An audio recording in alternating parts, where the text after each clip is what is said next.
hizo maswali tu wale washika pekee yake ndio kuulizia. Ambapo tutaleta kwa timu yari. Ready?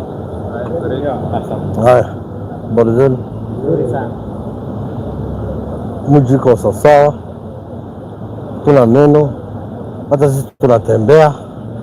There's no problem. Everything is normal. Tumetembea mguu kutoka Ludhuli mpaka hapa. Tumetembea Accra Road. Tumetembea Moi Avenue. Tuko hapa Kimathi. Tuko sawa. All is well. Business are on. Nothing to worry. Kila kitu kwa shwari kabisa. Hakuna neno mbaya. Wananchi wanaendelea na shughuli zao. Business is going on very well. We are happy. Apande kuna wale wameshikwa tayari na walishabelekwa katika polisi. So Yes. hawana Tumesema hivyo mbeleni, tumeshika watu 11 na we'll charge them tomorrow before court.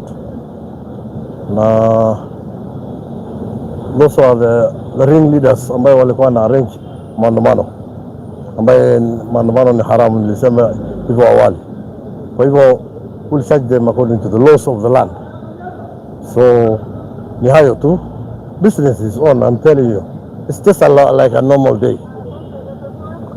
maandamano yote. Hatujapata changamoto yote. Tumetembea na mguu, unaona tuko. Kamanda, kuna utofauti sana na vile polisi wamefanya kazi wakati huu na vile tumewazoea wakifanya hapo awali. Leo ni kama wako mbali sana na hawajihusishi sana wananchi. Hii ni strategy mpya ama namna gani? Hatuko mbali na wananchi. Tuko na wananchi kila mara, tuko na wananchi hapa karibu kwa karibu.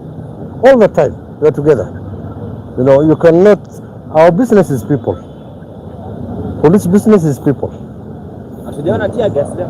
Hata kuna haja hata kidogo. Afande leo It was not necessary. You know, tunatumia force kulingana na vile inakuja. There was no resistance. Nothing. So we don't need it. No tear gas, nothing. So nguvu inakuja, the much resistance we make. There's no resistance. There's nothing. So hatuna shida yote hata kidogo. Nchi iko salama kabisa.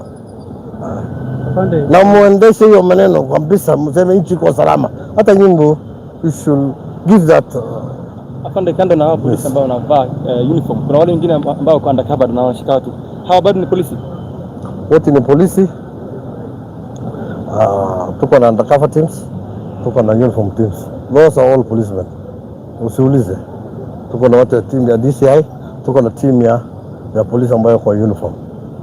Yote ni kusaidia wananchi. We're here for the purpose of under the Nairobi Metropolitan Police. No, don't ask me about that. Don't. That the police are supposed to be in uniform when there is a Don't worry. Don't worry. The ruling that was in the court said that police are supposed to be what? They're supposed to be in uniform. They're supposed to have tags. It depends on the nature of the duty at that time. So we will use civilians when we need, and when we don't need, it will stay like that. So hamna shida hiyo. It's when it is necessary. Kwa hivyo tuendelee na kazi na muendelee na kazi nyingine. Muonyeshe kwamba wananchi wanaendelea na biashara yao. Hiyo tu ndio kitu muhimu. Achane mambo mengine. Sawa. Asante. Toa vitu kwanza. Wewe mmuniwekea madaraka mingi hapa.